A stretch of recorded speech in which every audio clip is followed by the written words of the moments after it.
అందరికీ నమస్కారం అండి. మరి ఈరోజు మీకొక ఆకర్షణీయమైనటువంటి విషయం చెప్దామని మీ ముందుకైతే వచ్చాను. మరి మిథున రాశి వారికి ఉదయాన్నే ఫోన్ కాల్ మీ హృదయాన్ని కదిలిస్తుంటుంది. మరి పొద్దున్నే వచ్చేటువంటి ఫోన్ కాల్ మరి మీ జీవితాన్ని ఏ విధంగా కదిలిస్తుంది? మరి ఈరోజు గురువారం ముఖ్యంగా మిథున రాశి వారికి మీ జీవితంలోనే ఎప్పుడూ కూడా అవ్వదు, జరగదు, రాదు అనుకున్నది వచ్చేటువంటి అవకాశాలైతే కనపడుతున్నాయి. మరి ఈ వీడియోని మీరు ఎక్కడా కూడా స్కిప్ చేయొద్దు. కొంచెం ప్రశాంతంగా, వివరంగా చూడండి. అప్పుడే నేను మీకేం చెప్తున్నానో క్లియర్‌గా అర్థమవుతుంది. మరి మిథున రాశి వారికి ఈ గురువారం సరిగ్గా ఉదయం 10:30 తర్వాత మీ ఫోన్ మోగుతుంది. మరి మీ ఫోన్ ఎత్తుతారు. కానీ ఆ కాల్ మీరు వినే వినే మాట ఒక్క మాట మీ హృదయాన్నే కదిలిస్తుంది. ఏం జరిగింది? ఎవరా వ్యక్తి? అనే సంభాషణ పూర్తిగా విన్నప్పుడు మీ కళ్ళల్లో నీళ్లు కూడా పెట్టుకోకుండా అస్సలు ఉండలేరు. ఎందుకంటే మిథున రాశి వారు మరి భావోద్వేగంగా లోపలే దాచుకుంటారు ఏ పనైనా. భావోద్వేగాలను అస్సలు బయట పెట్టలేరు. బయటికి చాలా స్ట్రాంగ్‌గా కనపడతారు కానీ వారి మనసు వెన్న. ఏదైనా ఒక మనసు ఒక చిన్న మాట, ఒక చిన్న ఆలోచన వారిని మరింత కదిలిస్తూ ఉంటుంది. లోపల కూడా ఎంతో సెన్సిటివ్‌గా ఉండేటువంటి వారిలో వీరికి ఈ రోజున మీ దగ్గర ఉండేటువంటి వ్యక్తుల విషయంలో మీరు చాలా ఎమోషనల్ అవుతారు. ఎందుకంటే మరి మిథున రాశి వారు ఎప్పుడూ కూడా మాటల మాంత్రికులని అంటారు.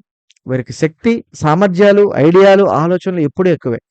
కానీ తెలిసి తెలిసి అమాయకంలో పడిపోతూ ఉంటారు. వీరికి ఏదైతే తెలుసో, ఏదైతే తెలీదో అనేది ఎవరికీ అర్థం కాదు. ఒక మాట నువ్వు చెప్పినట్టుగా వింటాడు. మరొక మాట నేను చెప్పినట్టుగా కూడా వింటారు. మరి అలాంటి సమయంలోనే మరి దగ్గరుండేటువంటి వ్యక్తులు ప్రతి ఒక్కళ్ళు కూడా మనల్ని ఏదో ఒక రూపంలో చికాకులుగా కనిపించేటువంటి అవకాశాలైతే చాలా అంటే చాలా బలంగా కనపడుతూనే ఉన్నాయి. అయితే ఈరోజు గనక మనం చూస్తే ముఖ్యంగా మిథున రాశి వారి జీవితంలోనే చాలా ఎమోషనల్ అయ్యేటువంటి సందర్భం అయితే బలంగా కనబడుతూనే ఉంది. మరి ఆ సందర్భాల్లోనే మీరు గతం నుంచి కూడా చూస్తే ప్రస్తుతం ఉన్నటువంటి పరిస్థితులు ఎప్పుడూ కూడా మరి మనం అంత ఊహించినట్టుగా అంత అనుకూలంగా అయితే ఉన్నట్లుగా కనిపించట్లేదు. అయితే మిత్రమా నేను చెప్పేదేంటంటే ఈ వచ్చేటువంటి ఫోన్ కాల్స్ ఎప్పుడూ కూడా మనం ఊహించిన విధంగా రావు. అవి ఒక్కొక్కసారి ఆనందాన్ని తెస్తాయి. కొన్ని కొన్ని సార్లు బాధని తెస్తాయి. మరి ఆనందాన్ని తెచ్చేటువంటి ఫోన్ కాల్స్ ఎప్పుడూ కూడా మనకి మంచిగానే ఉంటాయి. కానీ బాధని తెచ్చేటువంటి ఫోన్ కాల్స్ కూడా అవి ఎప్పటికప్పుడు మనం ఆలోచింపజేయాలి. కానీ బాధ నుంచి కూడా మనం మంచిని తెచ్చుకుంటే మరి మీ అంత అదృష్టవంతులు ఉండరని నా ఉద్దేశం. మరి గతంలో కొన్ని రోజుల క్రితం మీరు ఎవరో ఒకరిని గురించి ఎక్కువగా ఆలోచించారు. మరి ఒక సంబంధం గురించి మంచి క్లారిటీ రావాలి అని అనుకున్నారు. ఎందుకంటే ముఖ్యంగా మరి ఆ సమాధానం మీకు రాలేదు. ఇప్పుడు ఆ కాల్ ద్వారా రావడం మీరైతే చూస్తారు. ముఖ్యంగా ఇది చాలా ముఖ్యమైనటువంటిది. ఈ గురువారం ఉదయం 10:30 తర్వాత నుంచి మీరు ఒక ఫోన్ కాల్ రావడం మీరైతే చూస్తారు. అది ముఖ్యంగా చూస్తే మాత్రము మరి ఆ సంబంధం గురించి క్లారిటీ రావటము, మీరు ఇంట్లో శుభకార్యాలు జరగట్లేదని బాధపడుతున్నారా? శుభకార్యం అవ్వట్లేదని ముందుకు రావట్లేదని అనుకుంటున్నారా? మీ ఇంట్లో ఎంత ముందుకు వెళ్ళినా ఏ పనులు జరగట్లేదని మరింత కీలకమైనటువంటి నిర్ణయాలు తీసుకున్నా కూడా అది అవ్వట్లేదని ఆలోచిస్తున్నారా? మరి మీ అందరికీ ఈ రోజున మంచి సంబంధాలు, మంచి అవకాశాలు మీకైతే ఈ ఫోన్ కాల్ ద్వారా రావడం మీరైతే చూస్తారు. మరి ఆ ఫోన్ కాల్ ఎవరిది అంటే ముఖ్యంగా చూస్తే ఈ వ్యక్తి ఇలా ఉండవచ్చు ఆ ఫోన్ కాల్ ద్వారా. మీకు చాలా దగ్గరగా ఉండేటువంటి వ్యక్తి అయి ఉండొచ్చు. అది ముఖ్యంగా ఒక పాత బంధం ద్వారా కూడా రావచ్చు. లేదా మీరు ఎప్పటినుంచో ఎదురు చూస్తున్నటువంటి వ్యక్తి ముఖ్యంగా ఆ వ్యక్తి మీ హృదయానికి చాలా దగ్గర వారుగా కూడా నిలబడవచ్చు. ఎందుకంటే మరి చాలా కాలంగా మనం ఎవరైనా సరే స్నేహితులైనా, బంధువులైనా, అన్నదమ్ములైనా, తోబుట్టువులైనా ఎవరైనా సరే వాళ్ళు మన దగ్గరగా ఉండాలని అనుకుంటాం. కానీ చిన్న చిన్న మనస్పర్ధల వలన తెలియకుండానే వాళ్ళకి మనకి మధ్య కొన్ని కొన్ని గొడవలు, మనస్పర్ధలు వస్తూ ఉంటాయి. మరలాగే మనం అభిమానించిన వాళ్ళు, మనం ప్రేమించిన వాళ్ళు లేదా మన లైఫ్ పార్ట్నర్‌గా ఉండి పక్కకు వెళ్ళిన వారు కూడా పాత బంధాలు కూడా మన దగ్గరికి ఎన్నో వస్తూనే, పోతూనే ఉంటాయి. మరి అలాంటి బంధాలొచ్చినప్పుడు మనం ఒక్కొక్కసారి అసలు ఎందుకని వీళ్ళు ఇలా వస్తున్నారు? ఎందుకిలా జరుగుతుందో కూడా అర్థం కాని అయోమయ పరిస్థితులలో కూడా మీరుంటారు. కాబట్టి మరి ఎప్పటినుంచో మీరు ఎదురు చూస్తున్న వారు ఈరోజు ఆ ఫోన్ కాల్ ద్వారా రావడమో, లేదా ఒక వ్యక్తి ద్వారా సమాచారం అందించడమో మరి మీకైతే జరుగుతుంది. మరి ఇదంతా మీ హృదయానికి దగ్గరగా నడుస్తుంది మిత్రమా.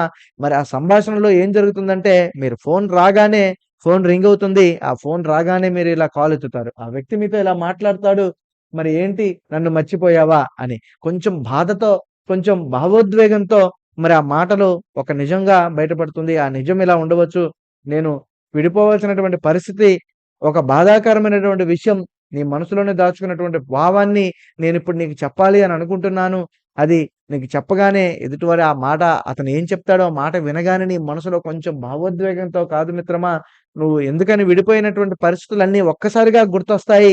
మరి బాధాకరమైనటువంటి విషయాలు, గతంలో జరిగినటువంటి కొన్ని సిట్యుయేషన్స్ అన్నీ కూడా గుర్తొచ్చి ఒక్కసారిగా నీ కళ్ళ వెంట నీళ్లు కూడా రావడం కూడా నీ కంటారా నువ్వు చూస్తావు. మరి ఒక్కసారిగా నీ హృదయం కదిలిపోతుంది. ఆ మాటలు విన్నప్పుడు నిన్ను అనవసరంగా నేను ఇబ్బంది పెట్టానా? నిన్ను అనవసరంగా ఇంతకాలం నేను అపార్థం చేసుకున్నానా? అన్నటువంటి ఆలోచన కూడా మీకు ఈ రోజున దక్కుతుంది. కాబట్టి మీ మైండ్ అనేది ఎప్పటికెప్పుడు కూడా సైలెన్స్‌గా నిలబడుతుంది. మీరు ఒక్కసారిగా మాటలు రావడం మానేస్తారు. మరి అలాగే లోపల బాధ మొదలవుతుంది. పెయిన్, మీరు ఊహించినటువంటి బాధని మీరు అనుభవిస్తారు. ఖచ్చితంగా ఎమోషనల్‌గా కూడా మీ కన్నీళ్లు పెట్టుకోవడం కూడా అస్సలు ఆగవు. మీ కళ్ళ వెంట నీళ్లొస్తాయి. ఆ ఫోన్ కాల్ వినగానే. ఎందుకంటే ఆ వ్యక్తి నీకు చాలా దగ్గరైనటువంటి వ్యక్తి. నీ నుంచి దూరం కాకుండా ఉండవలసినటువంటి వ్యక్తి. ఆ వ్యక్తి రాగానే, ఆ వ్యక్తి మాట వినగానే నీ మనసులో ఒక భావోద్వేగమైనటువంటి ఆలోచన, నీ కళ్ళ వెంట నీళ్లు రావటమే కాదు మిత్రమా, నీ జీవితంలో ఇంకా రెండోసారి ఇలాంటి పరిస్థితి, రెండోసారి ఇలాంటి ఆలోచన అనేది రాకుండా ఉండాలని ఆలోచించుకుంటూ ఉంటాం. మరి ముఖ్యంగా చూస్తే మీరు అనుకున్నట్లుగా ఈ సంభాషణ సాధారణమైనటువంటి కాల్ కాదు. ఇది మీకు ఒక క్లారిటీనిస్తుంది. మరి ఒక ముగింపు కూడా తీసుకొస్తుంది. లేదా ఒక కొత్త ఆరంభానికి కూడా తీసుకొచ్చేటువంటి అవకాశాలైతే కనపడుతూనే ఉన్నాయి. మరి ఎప్పటికప్పుడు మనం చూసుకుంటే రావాల్సినటువంటి సిట్యుయేషన్స్ గానీ, జరగాల్సినటువంటి పనులే కానీ, ఏదైనా కూడా రావాల్సినటువంటి ఓకే.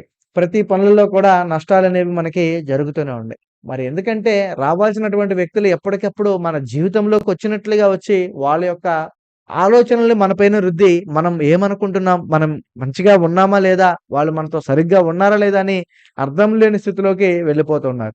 వాళ్ళ బాధను మనం అర్థం చేసుకోవాల్సొస్తుంది కానీ, మన బాధని ఎవరు అర్థం చేసుకోవట్లేదు. మరి అలాంటి సందర్భాల్లోనే ఈ రోజున మీకు వచ్చేటువంటి ఒక కొత్త ఆరంభాలు, మరి మీకు కలిగేటువంటి పాత పరిచయాలు ఇవన్నీ కూడా మీకు ఈ ఫోన్ కాల్ ద్వారా మళ్ళీ మిమ్మల్ని అర్థం చేసుకుంటాయా? లేదా మిమ్మల్ని మరింత బాధలోకి తోసేసి, మిమ్మల్ని మరింత ఇబ్బందుల్లోకి పెట్టడానికి కారణాలవుతాయా?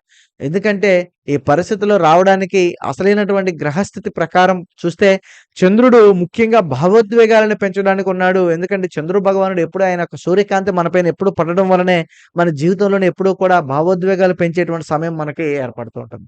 మరి అతి ముఖ్యంగా మిథున రాశి వారికి బుధగ్రహ అనుగ్రహం అనేది ఎక్కువగా ఉండటం వలన, దీని వలన కమ్యూనికేషన్‌లో మంచి అద్భుతమైనటువంటి నిజాన్ని బయటపెట్టేటువంటి అవకాశాలుగా నిలబడుతున్నాయి. అందుకే ఈ రోజున ఈ కాల్స్ మీకు రావడం అయితే జరుగుతుంది. ఈ పరిస్థితి రావడానికి, పాత బంధం క్లారిటీ రావడానికి, దాచుకున్న భావాలు బయటపడడానికి, కర్మ ఫలితం బయటపడడానికి ఇదే సరైన సమయమని నాకనిపిస్తోంది.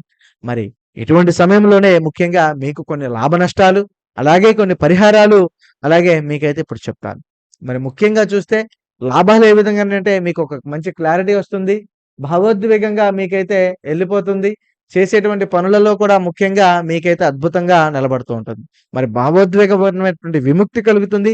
అలాగే ఇందులో కొన్ని నష్టాలు కూడా ఉన్నాయి. తాత్కాలిక బాధ, ఎమోషనల్ డిస్టర్బెన్స్ కూడా తగ్గిపోతూ ఉంటుంది. మరి ఇటువంటి సమయంలోనే మీరు వెంటనే రియాక్ట్ అవ్వకండి. పూర్తిగా వినండి. భావోద్వేగాన్ని కంట్రోల్ చేయండి. ఇవే మీకు చెప్పేటువంటి జాగ్రత్తలు. మరి అలాగే పరిహారం కూడా చెప్తాను.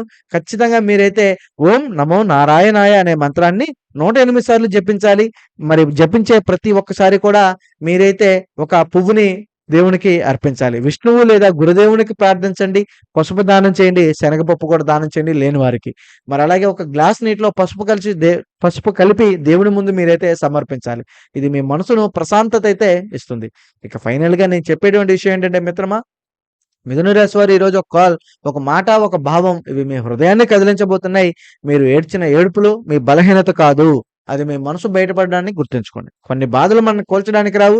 మరి మనల్ని బలంగా చేయడానికే వస్తాయి.